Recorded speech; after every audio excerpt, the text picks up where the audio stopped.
சாலையோ மீனா மத்தி மீனா? நாங்கன்னா சாலையோ மீன் தான் சொல்லுவோம். மத்தி மீன் தான்னு நினைக்கிறேன் தமிழில். வாங்க என்ன பண்ணலான்னு பார்க்கலாம். ஸோ இந்த வீடியோ உங்களுக்காகவே தான். ஸோ கைஸ், தெரியும் தானே, இதை செய்யணுன்றாலும் ஃபஸ்ட்டு கழுவணும், நல்லா கழுவணும். அதுவும் ஃபிஷ்ஷுன்னு சொன்னால் அதில் இருக்கிற எல்லாத்தையும் எடுத்துட்டு ஃபுல் க்ளீனாக எங்களோட மனசுக்கு எவ்வளோ சட்டிஸ் ஆகுதோ அந்த அளவுக்கு கழுவணும். ஃபிஷ்ஷை எந்த அளவுக்கு தேய்ச்சி கழுவுறோமோ அந்த அளவுக்கு டேஸ்ட் வரும். ஸோ அதுக்குன்னு சொல்லி சோப்பை யூஸ் பண்ணி ப்ரஷ்ஷை யூஸ் பண்ணி ட்ரை பண்ணி கழுவ போக வேணாம். ஸோ கழுவி எடுத்துகிட்டு ஒரு தேனை மஞ்சளையும் போட்டு வாஷ் பண்ணி எடுத்ததுக்கு பின்னால் தான் இது. ஸோ கொஞ்சமாக புளி, ஒரு லெமன் சைஸ்க்கு புளி எடுத்து கொஞ்சமாக தண்ணி சேர்த்து ஊற விட்டு நல்லா பிணைஞ்சி கரைங்க. அதுக்கு கொஞ்சமாக மஞ்சளை போடுங்க. மஞ்சள்னு சொன்னோன்னா கூடையை போட்டுற வேணாம். அதுக்கு பின்னால் மல்லித்தூள், ஒரு 2 ஸ்பூன் மிளகாத்தூள், அதெல்லாம் நீங்கள் எவ்வளோ ஃபிஷ் எடுக்கிறீங்களோ அந்த அளவுக்கு யூஸ் பண்ணிக்கோங்க. ஸோ குக் பண்ணுற யாரும் அளவு தெரியாமல் குக் பண்ணுறவங்க இல்லை. ஸோ அதுக்கு பின்னால் மசாலா தூள் இதெல்லாம் போட்டு நான் கையால் தான் கரைப்பேன். ஸோ யாரும் ஒன்றும் சொல்லிட வேணாம். ஏன்னா வீட்டில் எல்லோரும் கையில் தான் சமைப்பாங்க, க்ளவ் யூஸ் பண்ண மாட்டாங்க தானே. ஸோ அது மாதிரி தான் நானும். ஸோ எல்லாம் போட்டு மிக்ஸ் பண்ணி நல்ல ஒரு கலக்கி ஃபுல்லாக பிணைஞ்சு எடுத்தீங்கன்னு சொன்னால் அதை கொஞ்சம் தொட்டு கையில் வச்சு நக்கி பாருங்கள். நானும் இப்போ அதை தான் பண்ணினேன். ஸோ உப்பு, காரம், புளிப்பு எல்லாம் சரியாக இருந்துச்சு. அதுக்கு பின்னால் இன்னும் கொஞ்சம் நல்லா கலக்கி விட்டுட்டு அந்த கழுவி வச்சுருக்கீங்க தானே மீன், அந்த மீனுக்கு மேலே இதை ஃபுல்லாக அப்படியே ஊற்றிடுங்க. மீன் உயிரோடு இருந்துச்சுன்னு சொன்னால் அழுவும் தான், ஆனால் இப்போ உயிரோடு இல்லை. ஸோ எல்லாத்தையும் ஊற்றி ஃபுல்லாக ஒரு கலக்கி மிக்ஸ் பண்ணி கொஞ்சம் நல்லா பெரட்டி ஒரு 15 நிமிஷம், ½ அன் ஹவர் அதை அப்படியே ஊறுறதுக்கு விட்டுருங்க. அப்படி விட்டிங்கன்னு சொன்னால் அந்த மீனுக்கு நீங்கள் போட்ட உப்பு, புளிப்பு, காரம் எல்லாம் சரியாக பிடிக்கும். அதுக்கு டேஸ்ட் பார்க்க தெரியாது.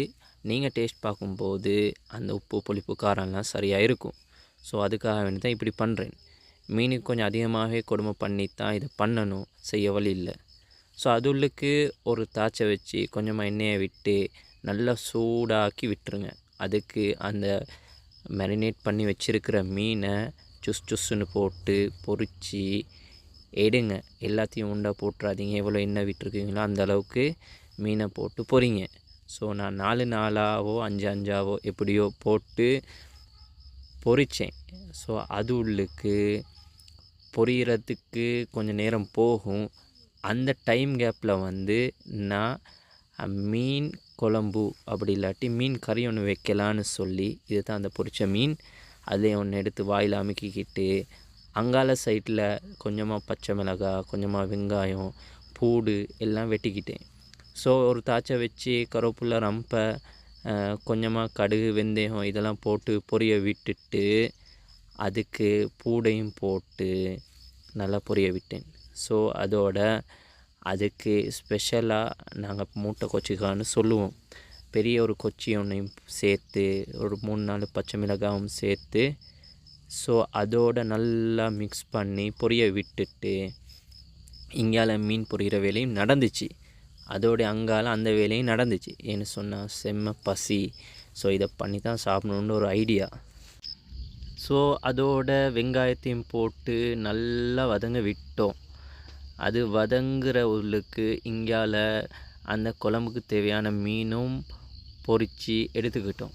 ஸோ அது உள்ளுக்கு நீங்கள் அந்த மேரினேட் பண்ணிங்க தானே, அந்த மேரினேட் மிக்சிங்க்கே மீனெல்லாம் எடுத்து போட்டதுக்கு பின்னால் அது மீயும். அதுக்கே கொஞ்சமாக தண்ணி சேர்த்து அதை நல்லா கரைச்சி விட்டு இந்த நீங்கள் வெங்காயம் இதெல்லாம் வதக்கியிருக்கீங்களே அதுக்கு ஊற்றி நல்லா கலக்கி அதை கொஞ்சம் கொதிக்காட்டினீங்கன்னா அவங்களுக்கு டேஸ்ட்டான ஒரு ஈஸியான மீன் குழம்பு அப்படி இல்லாட்டி ஒரு மீன் கறி ரெடி ஆகிரும். ஸோ அந்த மாதிரி தான் நானும் இது பண்ணியிருக்கேன். ஸோ அதுக்கு அந்த குழம்பையும் கொதிக்க விட்டுட்டு கறியும் கொதிக்க விட்டுட்டு இங்கே மீனும் பொரிஞ்சிருச்சு. ஸோ இப்படி 2-3 தடவை கொஞ்சம் பெரட்டி மிக்ஸ் பண்ணி விட்டுட்டு அந்த மீன் எல்லாத்தையும் அதுக்கு போட்டு எல்லாத்தையும் போடல, ஒரு தேவைக்கு ஏற்ற அளவுக்கு போட்டுட்டு ஃப்ரை பண்ணதை கொஞ்சம் வேற சாப்பிட்றதுக்கும் வச்சுக்கொண்டு மீதி எல்லாம் அதில் போட்டு ஒரு 10 நிமிஷம் அப்படியே மூடியை போட்டு மூடி வச்சா மீன் கறி ரெடி. ஸோ அதுக்குள்ளால் நான் இங்கால அந்த 10 நிமிஷத்துக்குள்ளால் வாழை இலையை வெட்டி எல்லாம் ரெடி பண்ணி ஸோ சாப்பிட்றதுக்கு தேவையான எல்லா விஷயத்தையும் அரேஞ்ச் பண்ணி கொண்டேன். எல்லோரும் அப்படி தானே? இது என்னென்னமோ சொல்கிறேன்னா இது மாதிரி தான் நடந்துச்சு, கிட்டத்தட்ட இது மாதிரி தான் நடந்துச்சு. ஸோ வீடியோவில் வந்து அந்த டைமில் வந்து இதெல்லாம் பேசி செய்கிற அளவுக்கு மைண்ட் செட் ஒன்றும் இல்லை. ஸோ இப்படி தான் வியூ, வெளியிலே உட்காந்து வாழை இலையும் போட்டு. ஸோ நாங்கள் இந்த ரைஸ் தான் கூடுதலாக ஸ்ரீலங்காவில் மஸ்ட்டு ட்ரை பண்ணுவாங்க, ஸோ யூஸ் பண்ணுவாங்க எல்லாருமே. ஸோ எனக்கும் பிடிச்ச ரைஸ் தான் இது.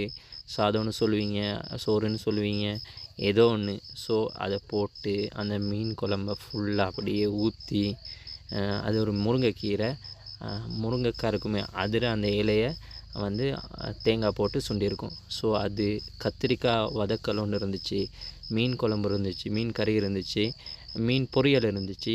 இதெல்லாம் எடுத்து ஒன்றா சேர்த்து 2-3 ஃபோட்டோஸையும் எடுத்துட்டு வெளியில் உட்காந்து சாப்பிட்ற சுகம் இருக்குது தானே, அது தனியே தனி. ஸோ இந்த மாதிரி தான் இன்றைக்கி வ்ளாக் நடந்துச்சு. ஸோ இது மட்டும் ஐடியா இல்லை, வெளியில் போயிட்டு எங்கெங்கே சரி ஹோட்டல்லையும் சாப்பிடணும், இப்படி வ்ளாக் செய்யணுன்ற ஒரு ஐடியாவில் தான் இருக்கேன். ஸோ தொடர்ந்து சப்போர்ட் பண்ணுங்கள், ஷேர் பண்ணுங்கள், சப்ஸ்கிரைப் பண்ணுங்கள். ஸோ சாப்பாடு இப்படி தான் இருந்துச்சு, செம்ம பசியாக இருந்துச்சு. அந்த நான் சொன்னேனே ஸ்பெஷலான ஒரு கொச்சிக்கா, அந்த கொச்சிக்காட வாசத்துக்கும் அந்த ஸ்மெல்லுக்கும் மீன் பொரியலுக்கும் அந்த முருங்கைக்கீரைக்கும் இன்றைக்கி சாப்பாடு வந்து ஒரு வேறு லெவலான ஒரு வேறு யூனிக் டேஸ்ட் ஒன்று கொடுக்குற ஒரு சாப்பாடாக இருந்துச்சு. ஸோ இந்த சாப்பாடை சாப்பிடக்கூடிய நேரமும் 4 தாண்டிடுச்சு நான் நினைக்கிறேன். 4 மணி 4:30 அந்த டைம் இருக்கும் லன்ச் இன்றைக்கி.